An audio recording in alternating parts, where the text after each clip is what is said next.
Ma'am मैं देख रहा था कि आपके डिग्रीज, तो मैंने देखा कि आपके पास MBBS, MD, DNB, MRCOG, FMAS, IMA, AMS, CIMP, FICMCH और UK के सर्टिफिकेट्स हैं। मतलब सही बताऊं तो मुझे खुद भी नहीं पता इन सब के मतलब क्या है।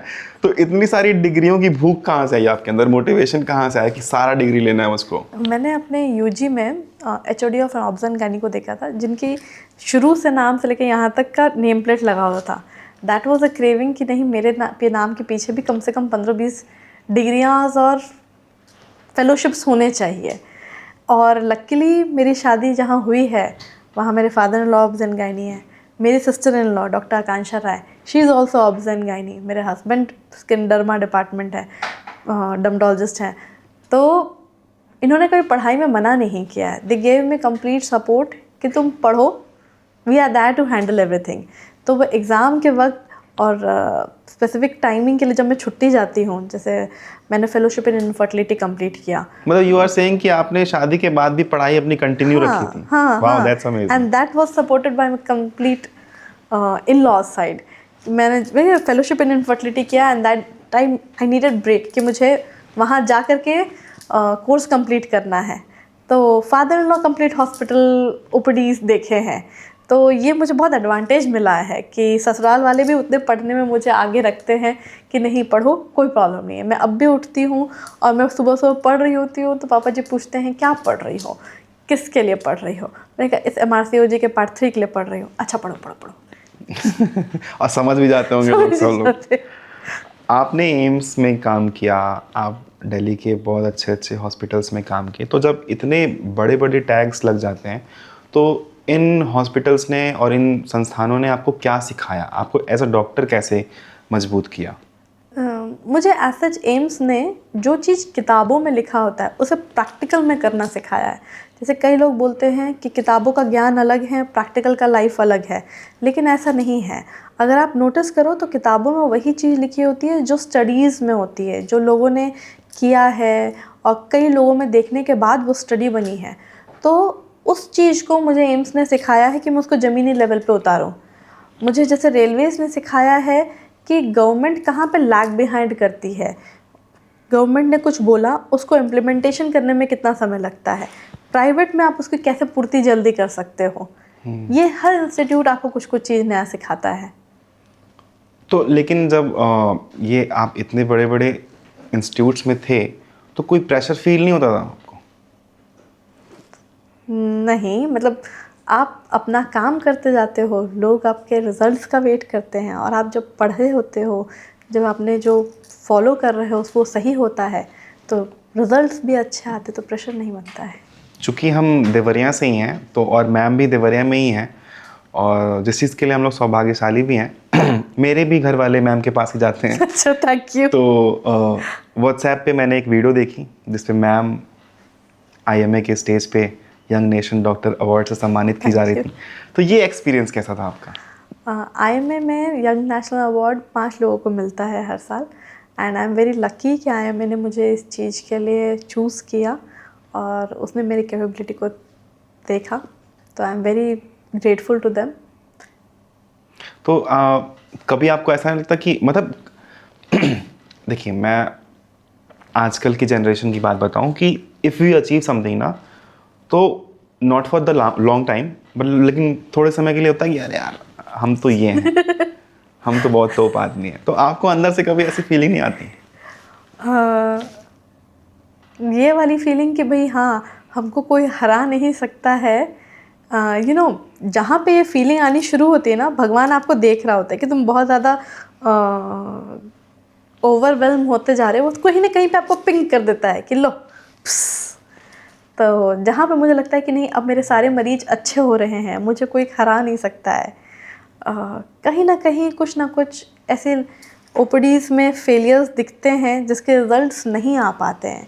ठीक है, सारे ट्रीटमेंट जो हम देते हैं, टू बी एग्जैक्ट मैं बोल दूँ, सारे डॉक्टर्स जो बोलते हो कि नहीं हमने 100% पेशेंट को क्योर कर दिया, या हमारे हाथ में जो भी पेशेंट आता है लो उसको हमेशा बच्चा हो जाता है, या मेरे पास जो मरीज़ आएगी उसका मैं बच्चा सेव कर लूँगी, कोई अगर डॉक्टर इस तरीके से बोलता है गायनी ऑब्स के अंदर, तो मैं बोलती हूँ कि वो डॉक्टर नहीं है। क्योंकि यू नो कि सारे चीज़ आप नहीं बचा सकते हो। और जहाँ मैं स्वेलअप होना शुरू होती हूँ वहाँ पे अचानक मेरे उस बलून में पिन आ जाता है कि नहीं, आपने सारी दवाइयाँ दी है फिर भी वो फेल कर गया। तो वो चीज़ मुझे वापस एक प्रेरणा बनता है कि मैं वापस बुक्स के गो थ्रू हूँ कि मैंने कुछ मिस तो नहीं कर दिया, कहीं मेरे कोई गलती के कारण किसी का कोई लॉस तो नहीं हो रहा है। तो दैट कीप्स मी ग्राउंडेड कि नहीं, मुझे वापस पढ़ना है। अच्छा, जब ऐसे लॉसेस होते हैं तो वो कैसा होता है आपके लिए? इट्स वेरी बैड, मतलब इट्स वेरी वेरी बैड। लोगों को लगता है कि पेशेंट्स का लॉस हो रहा है तो डॉक्टर पे कोई असर नहीं पड़ता है। स्टार्टिंग फ्रॉम 6 हफ्ते का बच्चा जिसमें धड़कन अभी नहीं आई है, ब्लीडिंग हो रही है, हमने दवा दी हो, to a 36 years female, 36 weeks pregnancy, अगर वो लॉस कर जाती है तो बहुत बुरा लगता है। मतलब इट्स समथिंग कि मेरा वो पूरा दिन ख़राब जाता है। मुझे इतना बुरा लगता है कि मुझे 1 घंटा 2 घंटा अपने ओपीडी से ब्रेक लेना पड़ता है कि मैं अपने आप को संभालूं कि मैं नेक्स्ट ओपीडी ध्यान से देख पाऊँ। लेकिन हाँ, फिर वो धीरे धीरे करके वापस हम ब्रेक थ्रू के थ्रू वापस आते हैं। और वो चीज़ एक प्रेरणा बनती है कि मैं नेक्स्ट पेशेंट को और ध्यान से समझाऊं जो मैं समझाना चाह रही हूँ।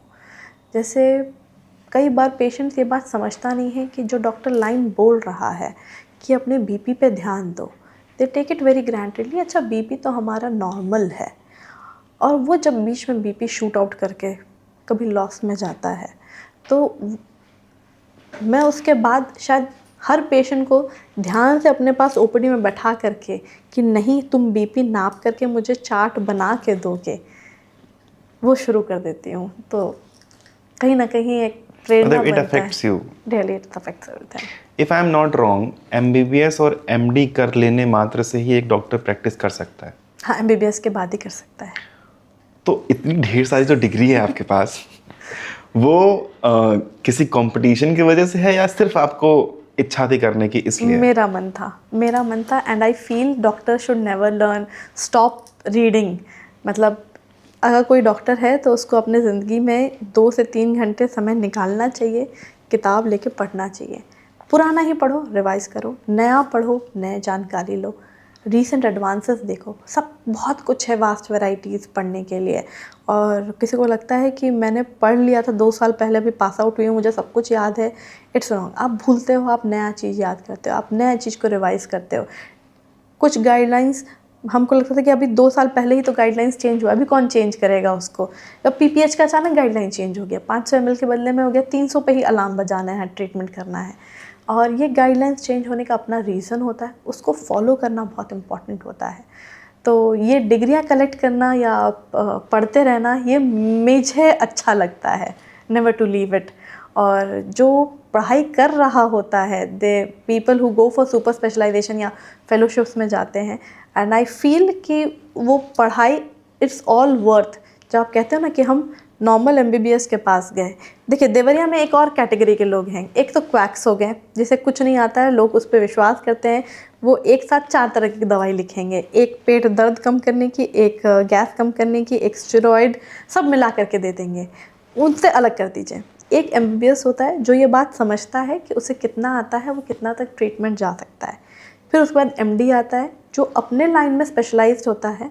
फिर उसके बाद आता है सुपर स्पेशलाइजेशन, जिसके अंदर उस एमडी ब्रांच के भी 4-5 जो विभाग, जैसे गायनी के अंदर ऑन्कोलॉजी है, रिप्रोडक्टिव मेडिसिन है, फीटल मेडिसिन है, तो इसमें डिवाइड किया हुआ है। अगर आप सुपर स्पेशलाइजेशन के पास जा रहे हो तो नॉर्मल सी बात है, उसने उस पार्ट को ज़्यादा पढ़ा है, उसने उस पार्ट पे ज़्यादा देर मेहनत किया है, तो उसके क्वालिटी ऑफ वर्क में नॉर्मल सी बात है डिफरेंस आएगा ही आएगा।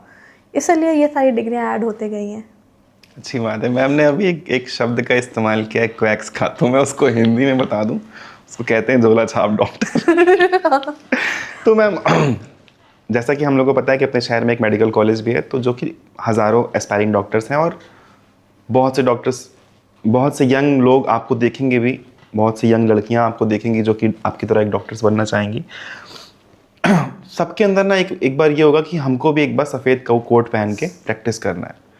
तो किताबी ज्ञान और ज़मीनी अनुभव में आप किसको वरीयता देती हैं? मैं ये जानती हूँ कि जो किताबी ज्ञान में होता है उसको आपको अपने प्रैक्टिकल नॉलेज में उतारना होता है। प्रैक्टिकल नॉलेज में जो सर्जिकल स्किल्स होते हैं वो अलग हो गया, वो आपको किताब पढ़ के नहीं मिलेगा। जैसे कोई सर्जरी कर रहा है, तो आप जब तक सर्जरी में उतरोगे नहीं, हैंड्स ऑन नहीं होगा या ट्रेनिंग नहीं होगी, तब तक नहीं होगा। लेकिन बाकी जो थ्योरेटिकल चीज़ें हैं जो किताब में है, उसको आप प्रैक्टिकल नॉलेज में उतारो, तो मेरे हिसाब से दोनों ही इम्पोर्टेंस रखता है। मतलब संतुलन बना के चलना बिल्कुल। पड़ेगा इस पे। नाइस।